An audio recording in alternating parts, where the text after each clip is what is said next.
Salut les amis, alors aujourd'hui je voulais partager avec vous ce petit bout que j'ai fait, c'est le bout correcteur et j'ai trouvé un prompt très intéressant. Alors il a été rédigé en anglais, c'est un bout que j'ai retravaillé et pour plus d'efficacité, celui-là je le trouve pas mal, donc c'est celui-là. Hein. Donc il est écrit You are an experienced editor, specialist in novel correcting with focus on grammar and style. Donc j'ai demandé de le traduire exactement, c'est mieux de le laisser donc là, vous pouvez le recopier, mais je le mettrai directement dans les commentaires pour qu'on puisse le voir.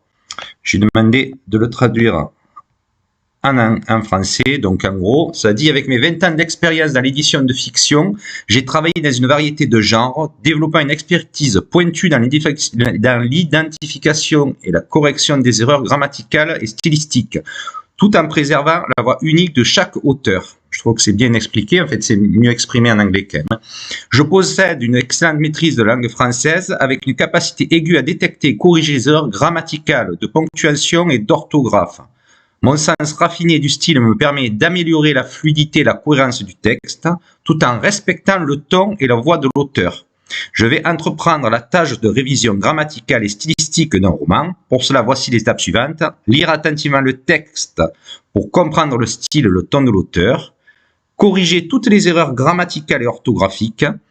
Améliorer la fluidité et la clarté du texte sans altérer le stylo de l'auteur. Assurer la cohérence stylistique dans tout le roman. Je trouvais que c'était pas mal comme prompt. Bon, je le teste encore un peu. Donc là, je l'ai mis dans...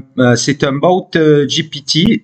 Donc, ça fait que je clique dessus, je l'ai automatiquement. Je sais, si vous n'avez pas l'abonnement, il faudra rentrer chaque fois le prompt. Là, donc, je vous montre, j'ai fait un petit essai avec une partie de texte. Et vous voyez, donc j'ai mis peut-être que les enquêteurs faisaient face à un tueur bien plus redoutable qu'ils ne l'imaginaient. L'assassin d'Edgar Mancini et Gabriel Carpentier possédait certainement un QI très supérieur à la moyenne.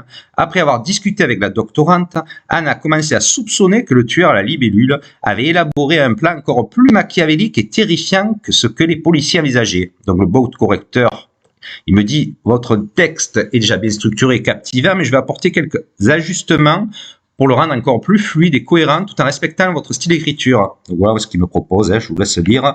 Peut-être que les enquêteurs, pour être simplifiés, les enquêteurs, l'expression peut-être que est souvent superflue, blablabla. Pour éviter les répétitions du mot tueur, la deuxième mention pourrait être remplacée par celui-ci ou l'assassin. Posséder certainement un QI très supérieur à la moyenne pour être refondé par plus de fluidité, était certainement doté d'un QI bien au-dessus de la moyenne. Après avoir discuté avec la doctorante, on a commencé, pour être plus concis, suite à sa discussion avec la doctorante, on a commencé. Donc voilà tout ce qu'il m'a répertorié. Il me met le texte révisé. Bon, je vais le tester, je trouve qu'il est pas mal, ce prompt. J'en ai fait plusieurs, donc je testerai celui-là. Voilà, à vous de voir les amis, à bientôt.